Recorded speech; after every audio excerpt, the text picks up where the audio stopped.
Hey, hey, is anybody here yet?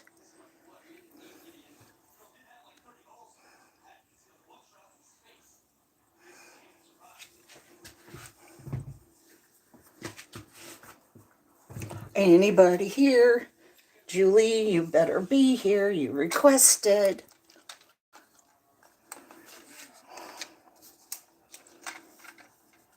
Hi. Hi, Tracy. Boo. Boo to you.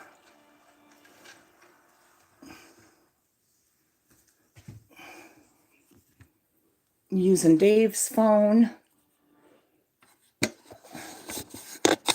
And I'll read off of my phone. Let's do this. Put this in here maybe. Like that. And then I don't have to hold two phones.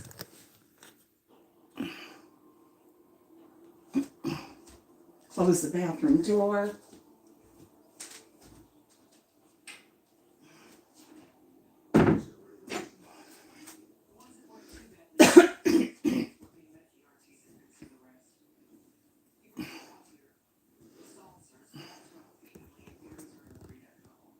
Screen's all dark, isn't it? It's all black. I wonder why.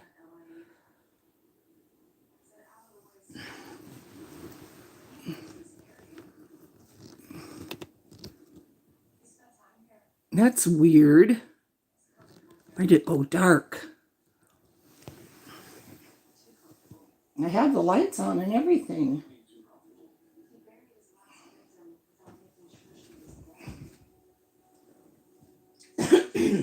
I'll be right there, guys. Hold on one second.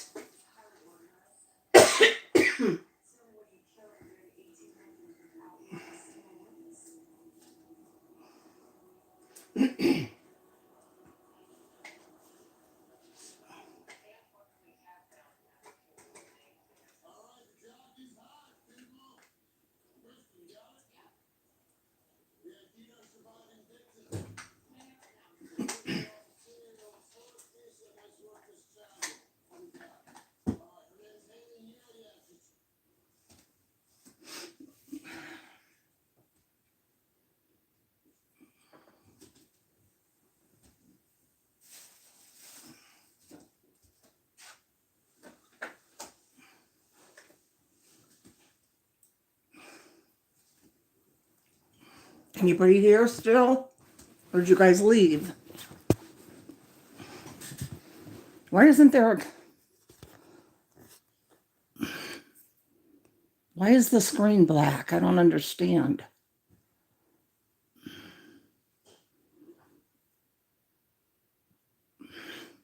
Hi, Tina. Hi, Whisper. Tracy B. Where's Julie?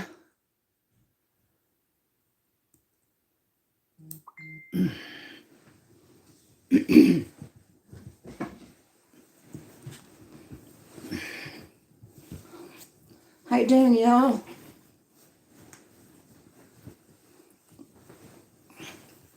Getting up here on the bed.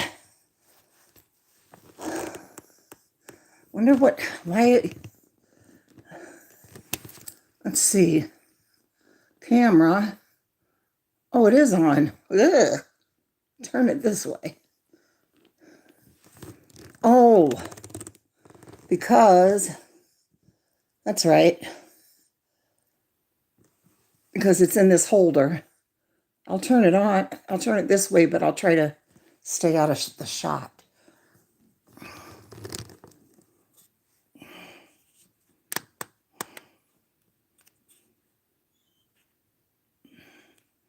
Kind of looks creepy like that.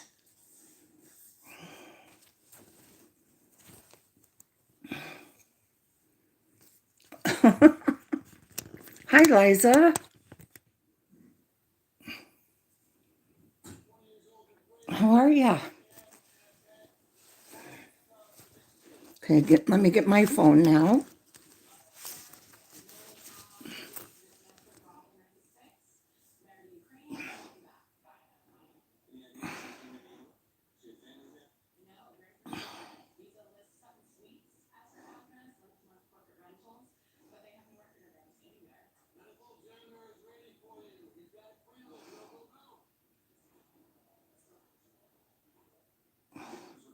Okay. Ready? Oh, I'm not too bad. Thanks for asking. Okay. We're in the spooky tales from South Carolina. This one's called Hexed, and it's from Edisto Island.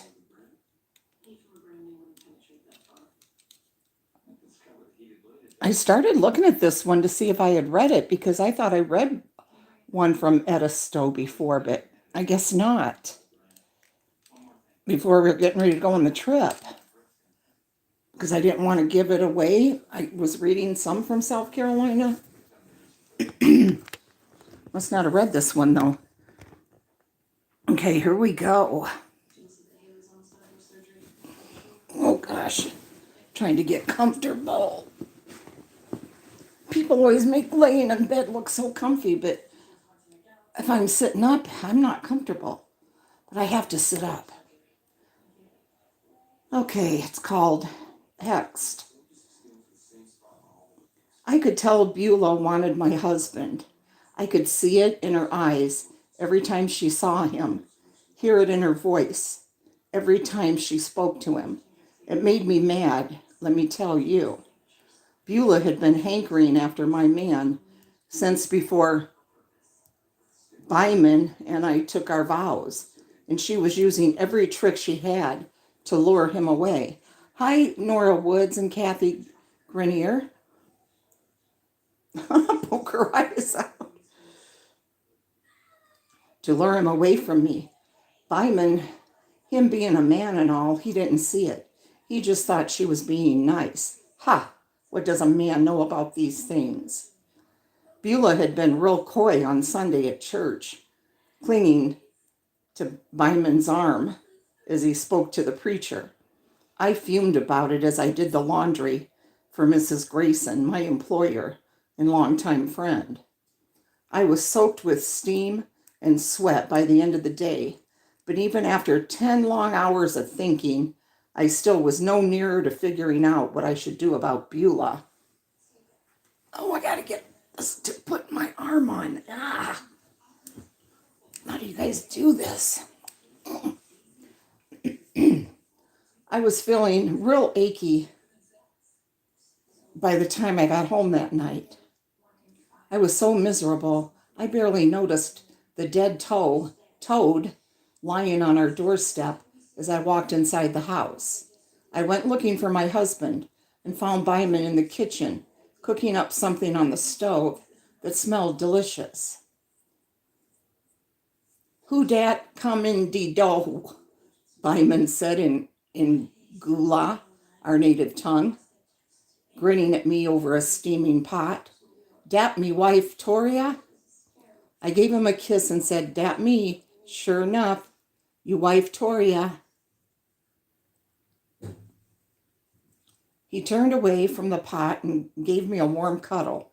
I leaned into him, needing his strength to keep me on my feet, for my knees were shaking real bad.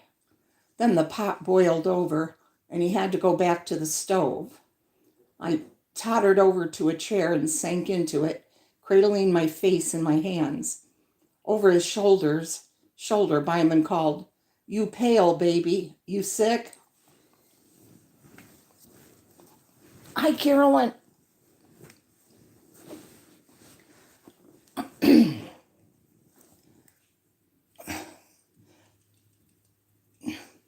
I was feeling mighty shaky by this time, all cold and clammy with shivers running up and down my spine. A feverish sweat running down the sides of my face. I couldn't believe how sick I felt, and it had come over me all at once. In hindsight, this should have made me suspicious, but at the time, all I wanted to do was go to bed. Me berry sick.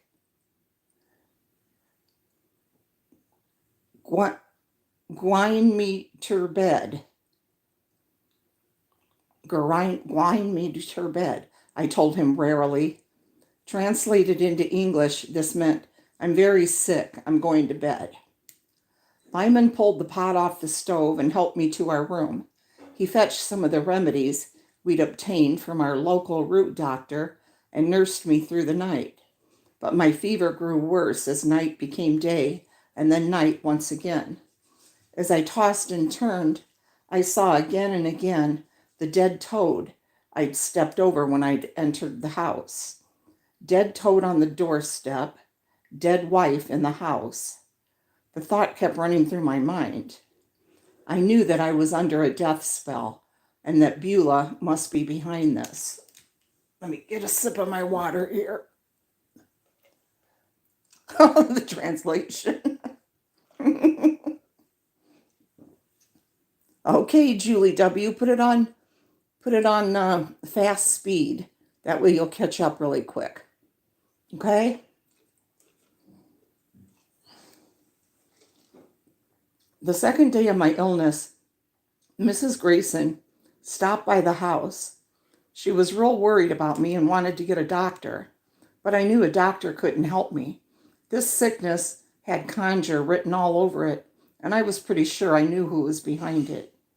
"'Tain't no use, missus," I said to her in Gula when she urged me to see a doctor. I going see death. Gwine, Gwine.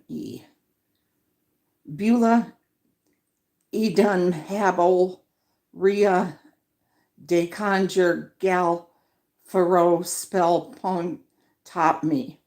Translated into English, "It isn't any use, missus. I am going to die. Beulah had Mariah, the conjure woman, put a spell on me."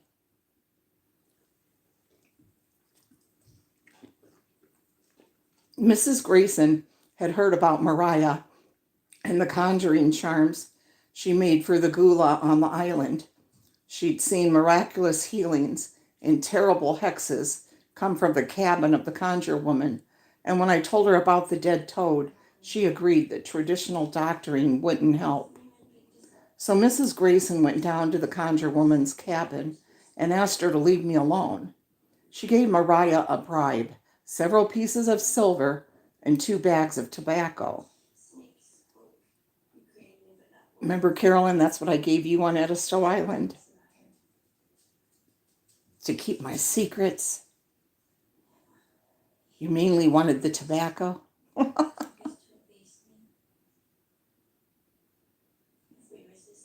Yeah, I had just started the story, Julie. You're not far. And Mariah promised to remove the charm that Beulah had laid against me. Mrs. Grayson returned to my bedside at once and quoted the conjure woman's message verbatim, just as Mariah had given it to her. "For Sutton, Mrs. Rhea help Toria, tell she atu while she be well. Rhea says so." "For certain, Mrs. Mariah will help Toria. Tell her after a while she will be well. Mariah said so." I felt something ease in my mind when I heard those words. Mariah had given Mrs. Grayson, certain instructions regarding the disposal of the dead toad, and had also given her a package of herbs and roots for doctoring me. I didn't ask Mrs. Grayson what she did with the toad, but I did take the herbal remedy, and I got well quite rapidly once Mariah's spell was off me. The next Sunday in church, I saw Beulah staring at me with a look of hate. Oh, excuse me. Carolyn. With a look of hate. Let's see, on her face. It stunned me, as if she had struck me with a stone. Byman saw the look too, and he answered it with a glower that told Beulah that the blinders were off at last. Byman knew who was to blame for my illness, and he was furious about it. I guess I shouldn't have been surprised when Byman started complaining of chest pains in the middle of the week. His chest was so tight he could hardly breathe, and he went about his chores slowly like an old man. It was so much like what had happened to me that I was certain that Beulah was up to her old tricks. I did a thorough search of the front step, but did not see any toads. Still, something was wrong. I talked it over with Byman, who was huddled in his rocking chair with a blanket over him, looking old and ill. This had to be another spell. There's nothing worse than a scorned woman, as Byman pointed out, and Beulah had enough money to bribe Mariah to hex him. I went straight to Mrs. Grayson, though I hated to leave Byman in such pain, and requested her help once again. Mrs. Grayson's face set into grim lines, and she set out at once on the long road to conjure woman's cabin. Hi, Lark. Hi, Sassy Darcy. She had a bag full of bribes with her groceries and tobacco. They were worth a lot more than anything Beulah could afford to give Mariah. I watched her right away and then headed back to my house, feeling hopeful. About an hour later, Byman sat up suddenly, setting the rocking chair in motion. Color rushed into his face, and he gave me the huge smile that he had won my heart when we were courting. Hi, LMN.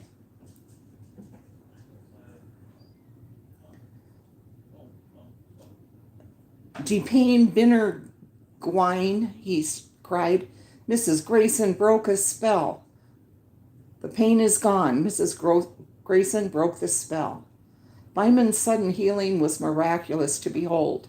He leapt to his feet and danced around the room while I laughed and cried in relief and delight. Byman and I were sitting in the kitchen, sipping tea and eating biscuits, when Mrs. Grayson came to the door. She was a funny pale green color, and the grim lines around her mouth were deeper now than when she set out to see the conjure woman. She sat down beside me, accepted a cup of tea from Byman, and said, "You were right, Toria.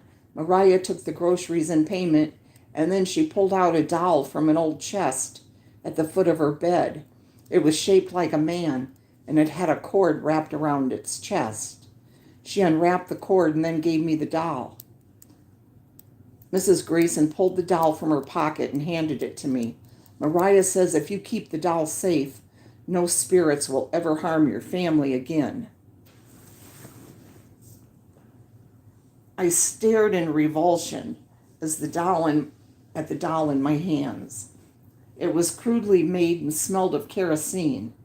But crude or not, it had cast a real bad spell on my husband. I glanced around the table at Byman, who looked again. He held out his large, work-worn hand, and I put the doll into it. He wrapped it carefully in a cloth and put it into a small crack between the fireplace and the wall. Once inside the crack, the doll was invisible to anyone standing in the room. It would be safe there. I nodded my approval and then thanked Mrs. Grayson from the bottom of my heart. She had saved my life, and she had saved Byman's life. We would do anything we could to repay her. Mrs. Grayson brushed aside my thanks, though her cheeks went pink at our praise and the grim lines left her face. She stayed to dinner and shook each of us by the hand when she left.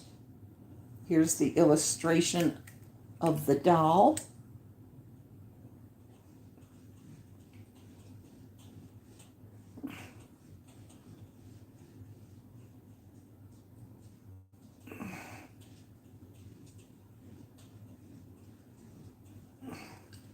I watched from the front step as she walked down the lane, and a moment later, a strong pair of arms came around me, and Byman kissed the back of my neck. "God bless Mrs. Grayson," he said. "Amen," I said. "Amen." Okay, the next story is called The Bridal Party, and it's from Hagley Landing, South Carolina.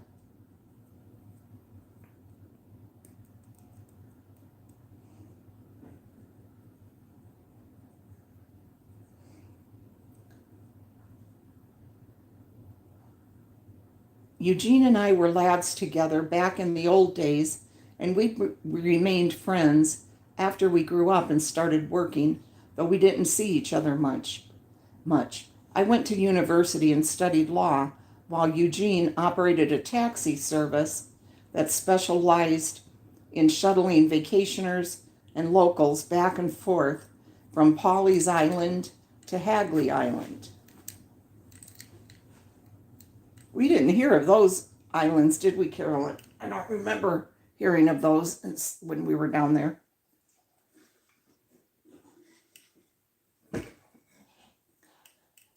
I'd been away from Georgetown. Oh, well, this isn't even, well, no, never mind. For several years, but went back the Christmas of 1918 to visit my family. On impulse, I looked up my old friend Eugene, who was powerful glad to see me. He invited me into his house, and we settled down in the kitchen to drink coffee and reminisce over the scrapes we've gotten into as boys. Did I ever tell you about the time Fred and I convinced our younger brother that the ghost of Christmas Future from Dickens' The Christmas Carol was real? I asked Eugene. Teddy was so scared that he didn't sleep for a week. Boy, did Mama scold us when she found out. We both chuckled a bit, then Eugene got serious all of a sudden and asked, So, hi, Nightmare. I haven't done a UFO one yet. You never know.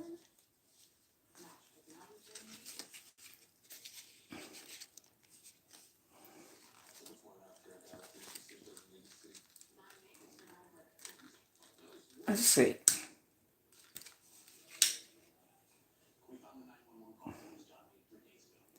Okay, Tina, it's okay, all right?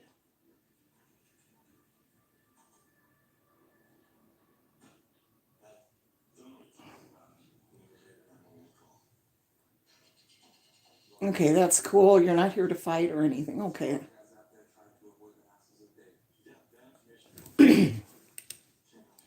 Let's see. Where did I go out with this? We both chuckled a bit. Then Eugene got serious all of a sudden and asked, So do you believe in ghosts? I shook my head at once. To quote Scrooge, I think it's all humbug, I said cheerfully. Why, do you? To my surprise, Eugene nodded his head slowly. I do believe in ghosts, he said. I gazed at him incredulously, and he held up a hand. Hear me out, he said. I was just as much a disbeliever as you are, but something strange happened to me at Hagley Landing earlier this year that changed my mind about the supernatural. He fell silent and took a thoughtful sip of coffee. I stared at him, bug-eyed with impatience. Well, I said when the silence got too long. Eugene roused himself from his meditations, glanced at me, and then looked away and began his story. I was up at Hagley Landing, waiting on the wharf to meet a party of young folks who were motoring up from Georgetown. I got there early and decided to have a rest on the wharf while I waited for the party to arrive. It was a beautiful moonlit night, and the sound of the river lapping against the wharf put me right to sleep. At least I think I was asleep. Eugene gave me an uneasy glance and said, All at once, I was standing in a moonlit churchyard near the wharf, and the yard was full of people in fancy clothes that dated back to the Civil War period. I was startled to find myself there when only a moment before I'd been lying on the wharf. Then I figured I must be having a dream, only it felt real. Eugene shifted in his chair, picked up his cup, then put it down. Go on, I urged, riveted by the urgency and conviction in his tone. I'd known Eugene all my life, and I could see he was serious about this. Hi, Gail. Hi, Caitlin.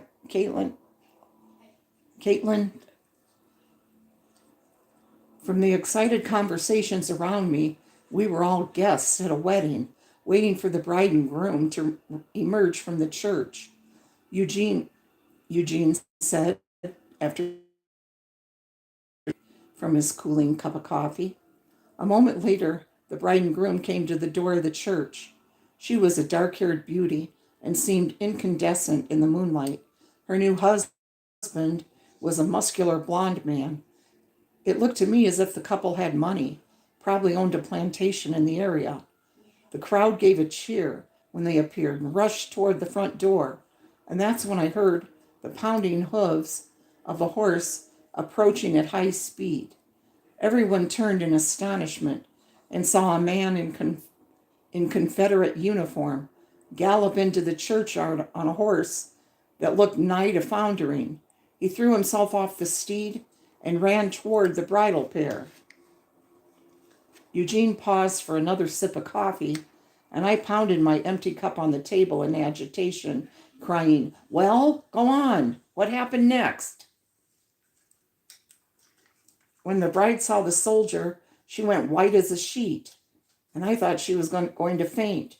She seemed to devour him with her eyes, as if he, and he alone, were her hope of salvation. She took a step forward, and for a moment, I thought she was going to throw herself into his arms. Then she stopped, staring down at her wedding dress as if seeing it for the first time. She stumbled as if her legs would no longer support her and her new husband, who was staring at the soldier in disbelief, came to himself and caught her before she fell. The soldier's face twisted in sudden despair as the bride cried, "You are too late. We have just been married." I caught my breath. "Not good," I said, envisioning myself in the soldier's place, learning that my true love had just married someone else. I heard the bride explaining that she had presumed him dead after 3 years without word from him, and he had consented to marry one of her former suitors. Eugene continued. Wait, I gotta get a little more comfortable here, guys. Sorry. Nah.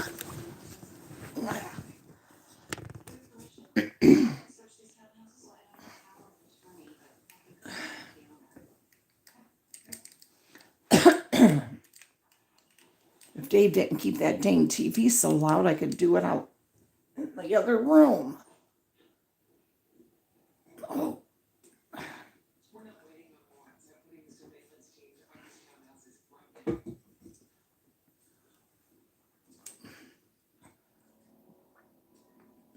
Her new husband looked as anguished as the soldier. Something in the manner the two men looked at one another told me they had once been friends. They stared into each other's eyes for a long moment, and then the soldier said, "I will fade out of the picture. It's the only solution." He turned suddenly and headed away from the church. I thought he would get back up on his horse, but instead he hurried toward the wharf. "Wait," the groom called after him. "If it must be one of us, I will be the one." As the groom followed him, the bride gave a sudden wail of understanding, caught up her long white skirts, and raced after them both.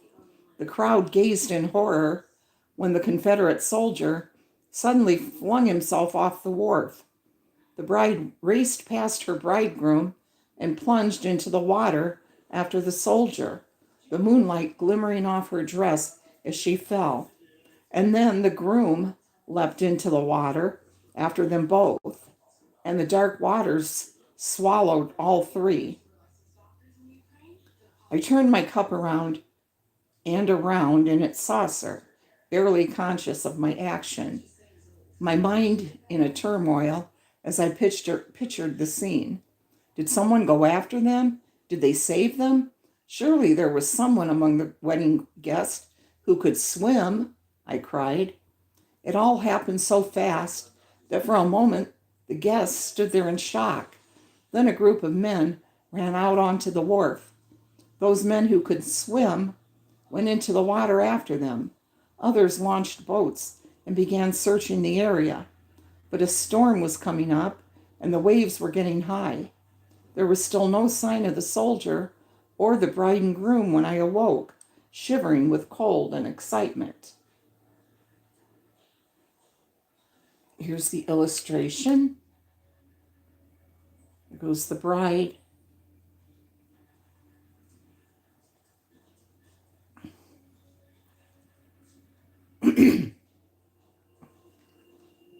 I sat back suddenly in my chair, filled with disappointment. So it was just a dream, I said, feeling oddly angry with Eugene for leading me on like that. Eugene held up his hand for silence and went on. I was lying on the wharf, and the church and the wedding guests were gone, but standing only a few feet away were the bride and groom, looking exactly as I had seen them when they first emerged from the church. I gasped, leaning forward in sudden, heart-thumping excitement. I was sweating with the fear and excitement caused by the dream, Eugene said, but my whole body felt cold, and my arms and neck were prickling as every hair on my body rose on end. I told myself it was all nonsense. The man and woman weren't ghosts. Obviously, my passengers had arrived while I was napping, and they were playing a trick on me. Or maybe they'd just come from a costume party. I called out to them, asking if they were waiting for a ride, but the bride and groom just walked off the dock and away. They seemed to be whispering to each other. Then they vanished, and I stood there in the moonlight with my mouth open and my whole body shuddering uncontrollably from head to toe. Spooky, I commented, feeling goosebumps rising on my own arms and legs. Right about then, the motorboat arrived and reality sort of crashed in on me, ready or not, Eugene said. I got my passengers in the car and we started off down the sandy road toward the beach. I was in a kind of daze, wondering what had just happened. It had seemed so real, as if I had stepped into the past and witnessed the events firsthand.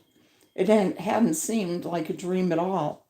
And then there were the bride and groom I had seen walking away from me. They had seemed real too. Eugene swallowed as if his throat had gone dry. Then he continued, as if my thought conjured them up out of nowhere. Suddenly a man and a woman stepped into the road right in front of the car. I slammed on the brakes and everyone was thrown forward. As my passengers called out, wondering why we had stopped so suddenly, I watched the dark-haired bride and her fair husband walking arm in arm along the road in front of us. They ignored the car as if they did not see it, as if, for them, it didn't exist. I turned away for a moment to reassure my passengers, and when I turned back toward the road, the bridal pair was gone. I let my breath out in a heavy sigh, unaware until that moment that I'd been holding it. What happened next? I asked. None of the passengers in the back seat had seen the bride and groom, Eugene said. They thought I was playing some kind of a prank on them, and they were pretty mad about it. But when I dropped them off, the girl who'd sat in front with me lingered for a moment and told me she'd seen the couple too. She thought they must be people who lived in the area, though she had never seen them before, and she was puzzled by their old-fashioned attire. I knew better. I knew they were ghosts. Still, I didn't want to frighten her, so I told her they were probably strangers out for a stroll. She accepted my story and left to follow her friends down the beach.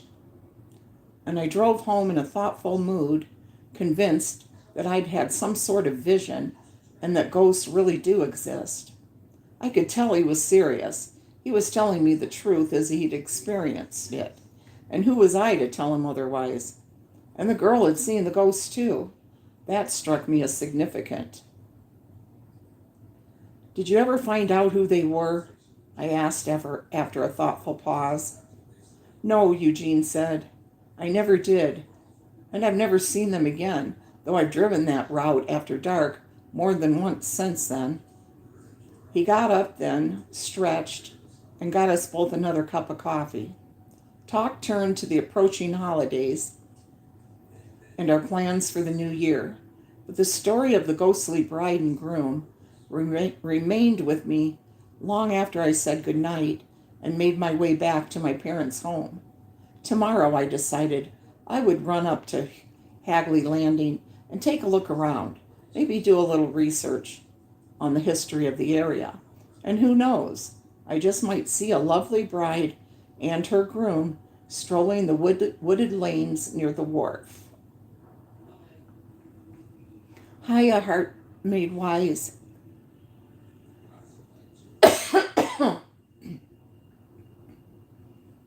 Carolyn, when are you going to be going live? Do you have one set up yet? Remember, guys, let me know if Carolyn goes live.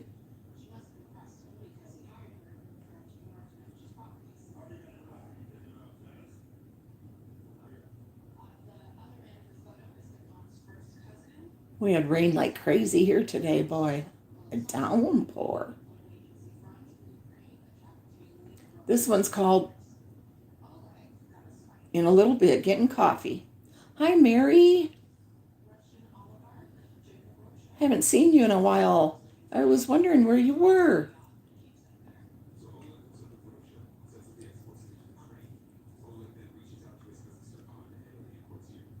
This one's called The Sleeping Preacher. Tina, come on now. Be nice, okay?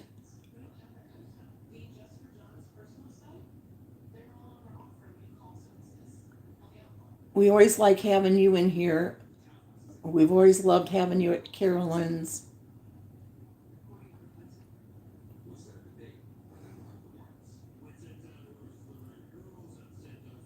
Okay, The Sleeping Preacher. This one is Newberry County, South Carolina. I was visiting my cousin up in Newberry County one autumn in 1895 when he suggested we attend Wednesday night services at the Perry House. I've got a hankering to hear Reverend Perry speak tonight, my cousin said, and his wife agreed at once. It'd be good to hear him again. Sure enough, she said, and Billy's never heard Reverend Major Perry. Have you? I shook my head. I was a bit puzzled. I'd never heard my cousins talk about Reverend Perry before. I'd been with them to the Baptist church a number of times, and the preacher there wasn't called Perry. Still wondering, I followed them out to the wagon, and we drove on over to the Perry's place. We weren't the only visitors by a long shot. Quite a crowd had gathered in the parlor, and Mrs. Perry handed around iced tea. My cousin and his wife sat patiently waiting as they sipped their tea. Hot tea sounds good now for some reason.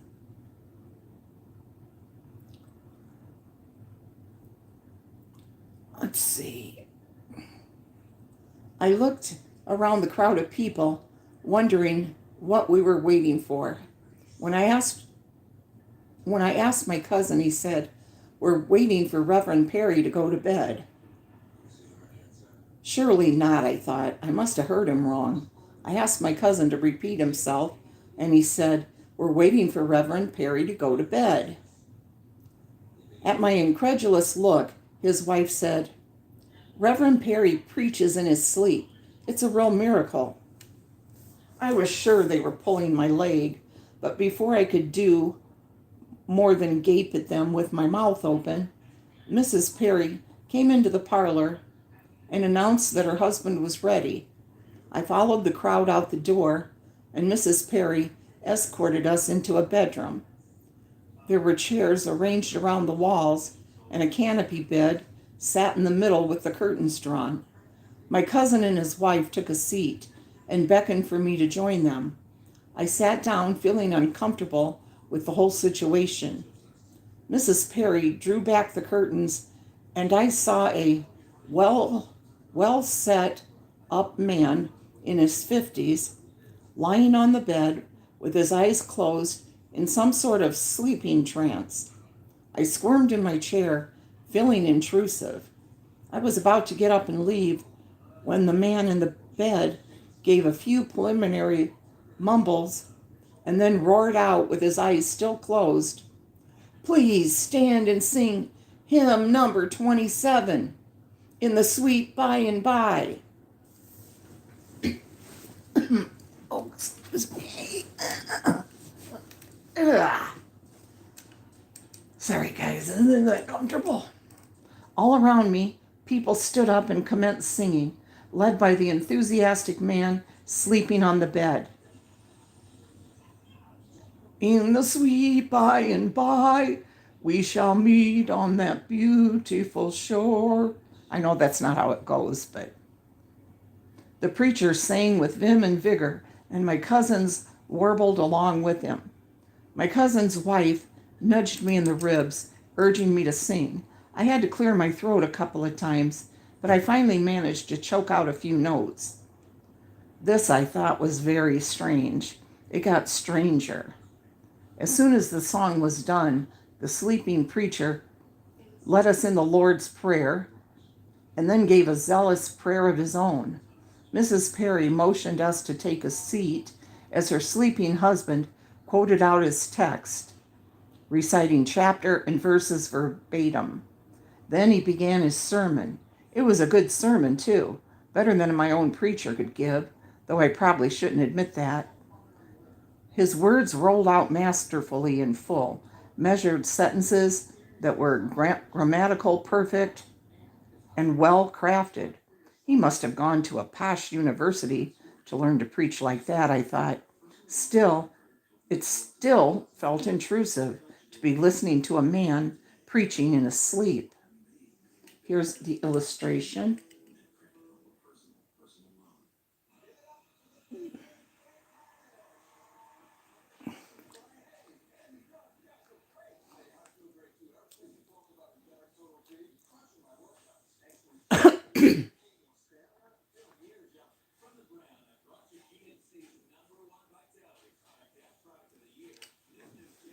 After a while, I got caught up in the topic of his sermon,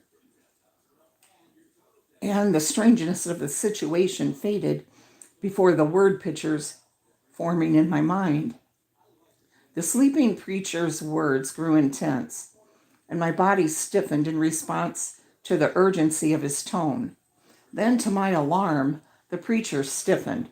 He stopped speaking and became rigid as a statue, and I swear he stopped breathing. I jumped up and would have run to get a doctor, but my cousin pulled me down, shaking his head. "He's going to die," I gasped, but my cousin jerked his chin toward the bed, and I saw that Mrs. Perry was calmly rubbing her husband's shoulders and arms. When the convulsion passed, he started his sermon again, taking up where he'd left off with calmness and deliberation. And Reverend Perry was still fast asleep. The Reverend gave an altar call, and a few people present responded. When he concluded the service with a final amen, his whole body relaxed, and the preacher drifted off into a more natural-seeming sleep. Apparently, this was a signal that it was time to leave. Everyone rose and left the bedroom, and many people dropped coins into the bowl in the hall on their way out. I didn't speak my mind until we were safely in the wagon and driving home in the moonlight. "What in tarnation was all that about?" I nearly shouted in agitation. "Calm down, Billy," my cousin said. "That was Reverend Perry, the sleeping preacher. He was called to the Lord's service as a lad, but he refused the call. Then he came down with a fever in his mid-40s that put him into a coma for a few days.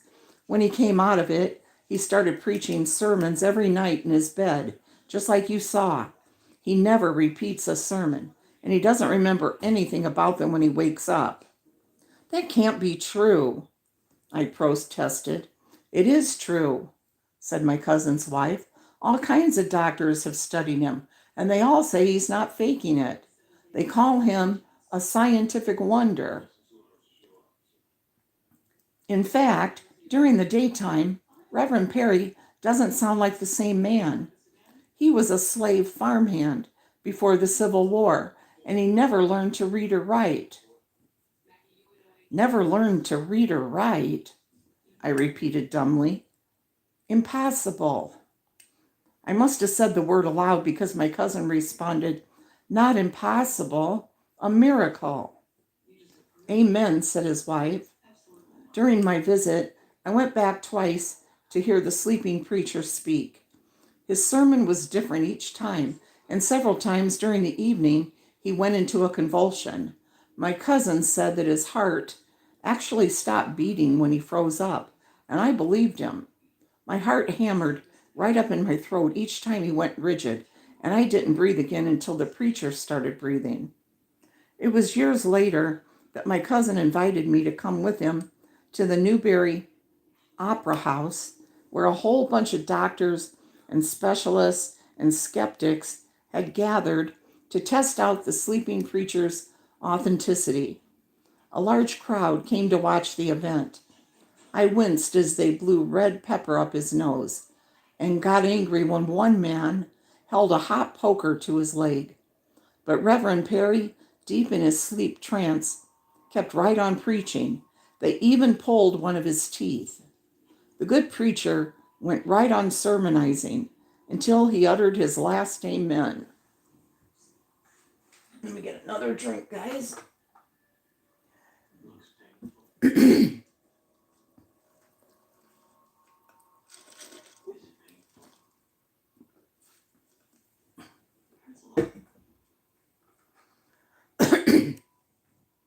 It really is a miracle, I said to my cousin, shaking my head in wonder as we departed. God works in mysterious ways, my cousin replied. Reverend Major Perry died on November 8th, 1925, and according to reports I heard, he gave a sermon on his deathbed, preaching right up to the moment he passed into glory. Amen, Major Perry.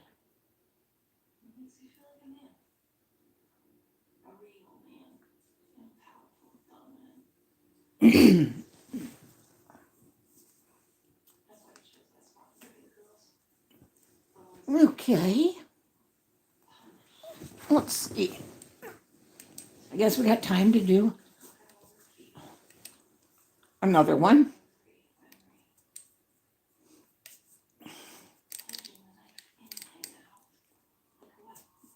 Mommy Ramblings is going to have her coffee.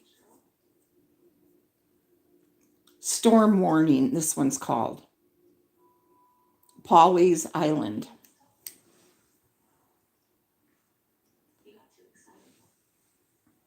My wife was listening to the radio on Thursday morning when I came in from my morning jog. She was monitoring the weather reports, which seemed a bit silly on that sunny October day in 1954. The weather was fantastic, not too hot, not too cold, and the sky was blue. Just another perfect day on our perfect honeymoon. I gave my new wife a look that sizzled the air between us and made her blush. Honey, I'm a bit nervous about staying on the island, my sweetheart said after kissing me good morning. There's a hurricane down in the Bahamas, and it might come this way. I chuckled. It's not going to come here, I told her. We might get a few high waves, but I heard it will hit land up in North Carolina. If it comes ashore at all, we'll be fine. My wife looked dubious. But she's a plucky girl, and she laughed when I swept her into an impromptu waltz across the kitchen floor. We packed a picnic lunch and walked for miles along the beach. Wonder if they picked up any seashells. We sang and told jokes and kissed a lot. I didn't think about the hurricane again until we got home and my wife put the radio back on.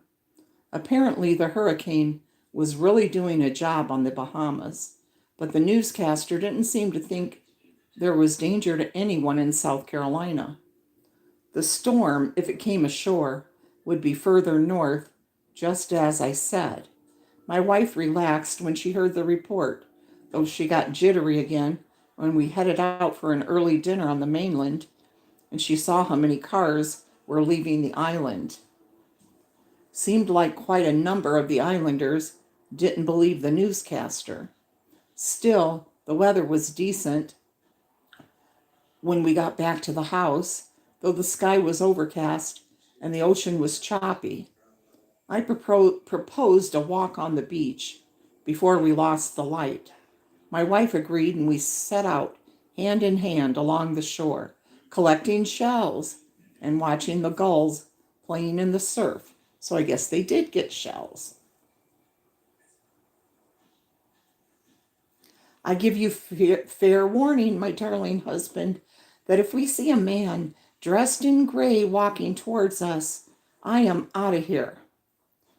My wife laughed as she spoke, but we'd been together long enough for me to know she was serious. Come on, I protested. You don't really believe that old ghost story, do you?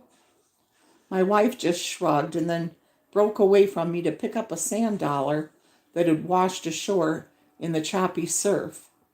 As I watched her scouring the area for a second one, I thought about the legend of the gray man. It was dusk when the young man reached his home in Georgetown, but he barely paused to drop off his luggage and get a cool drink of water. He'd been gone for months, and the longing he felt for his beautiful fiancée could no longer be denied. His parents begged him to stay for supper and travel to the island in the morning, but the young man could not wait. Absently hugging his mother farewell, he saddled a fresh horse and cantered down the road, leaving his anxious parents behind. It was a long ride from Georgetown to Paulie's Island, and the impatient young man descended to take a shortcut across the marsh. He turned his horse into a narrow lane that shortly became a rough path, surrounded by marsh grasses and murky pools. It was full dark now, and the moon had not yet risen. In the darkness, the horse did not see the log lying across the path until it fell over it. Horse and rider toppled sideways in the tall marsh grasses, and the young man felt the earth give way beneath him. They were in quicksand.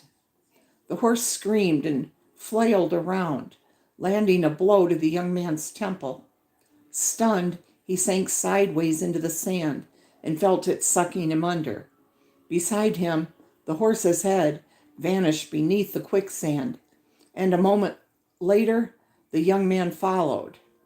Oh, that'd be horrible, wouldn't it? So excited to go see his fiancée. Gets taken in by quicksand and his horse. The young girl was devastated by the loss of her true love and often walked along the sand dunes, mourning her lover. One windy summer day, she saw a man dressed in all gray walking toward her, and she recognized the ghost of her true love. The man in gray warned her to leave the island immediately because there was danger. Then he vanished before she could speak a word. The young woman told her parents what she had seen, and they left immediately for the mainland. That night, a hurricane came ashore and destroyed most of the island, though the home of the young woman was left untouched by the storm. as though it had been protected by an unseen force. The appearance of the gray man before a storm was first recorded in 1822. As in the legend, a woman was walking along the beach when she saw a man in gray striding up the beach in an agitated manner. Just before he reached her, he vanished. The following day, a terrible hurricane swept across the island. Here's the illustration of the gray man.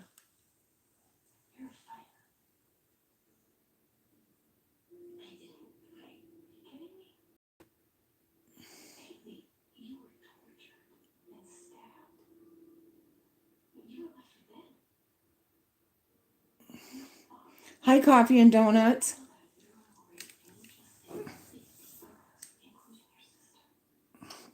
I don't know. I really think there's something to with some of these stories, you know? They're supposed to be true, but, there has to be, right? There has to be something true to most of these stories, I believe. Since that time, the gray man was spotted again and again just prior to a hurricane. In some stories, he came right to the door of the house to warn islanders of impending danger. I didn't believe in the legend myself, but many of my neighbors swore it was true. Stories of strange rescues had been handed down in families all over the island. At this juncture, my wife came up with her handful of sea treasures and asked me to carry them home in the pockets of my jacket. I stole a kiss for every shell and stone, which took some time, and it was dark when we hurried into our cottage to have our nightly serving of wedding cake. Oh, wedding cake sounds good. The wind was rising, and it took on a rather threatening howl as we ate. The lights made the kitchen a cheerful place, but all around us darkness loomed menacingly through the windows. I got up from the table and pulled the shades against the rising gale. There was a storm out there, sure enough, but I trusted the weatherman on the radio, who said it would come ashore in North Carolina. We were safe in our cottage, and who knew what treasures the sea would send to us on the morrow. With this comforting thought, my bride and I snuggled up in our cozy bed. The sound of the wind and the waves lulled us to sleep. It was nearly morning when a tremendous hammering on the front door of the cottage woke me abruptly from a deep sleep. I sat bolt upright, heart pounding in fear, until I identified the noise. Who in the world would come here in the middle of the night? It must be an emergency of some kind. Perhaps a neighbor's house was on fire, or someone was ill. I thrust my arms into my robe and stumbled to the front of the cottage, turning on the overhead light as I reached for the doorknob. A moment later, I was staring blankly at a tall man dressed in gray trousers and a gray overcoat. Oh no. He wore a gray hat so low over his forehead that I couldn't make out his face. He leaned toward me, and I could smell salty brine on his clothing. He said, "You must leave the island at once. There's a big storm coming." And then he vanished, just like that. My mouth dropped open, and my whole body started shaking with shock.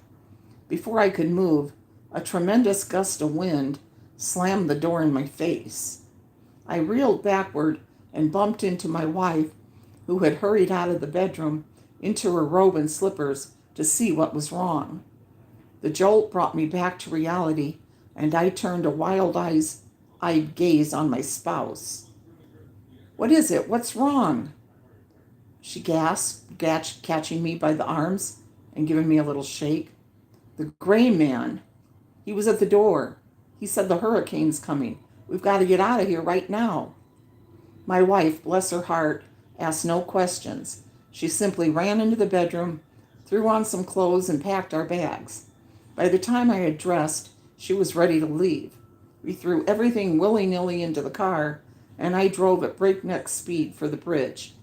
Behind us, the sound of waves was like thunder against the shore, and rain was beginning to fall. At one point, I thought the rising wind would blow our car off the bridge, but we made it to the other side. Hurricane Hazel followed us home. Hurricane Hazel was a Category 4 storm that devastated Paulie's Island and much of the North Carolina coast before turning north and heading into Canada. It destroyed 15,000 homes before it blew itself out, and 95 people lost their lives. Thanks to the Gray Man, my wife and I were not numbered among the dead, but it was a close call, and I vowed never again to linger on the seashore when a hurricane was in the area. I'd learned my lesson. And that's it for now. Oh, oh, oh, oh.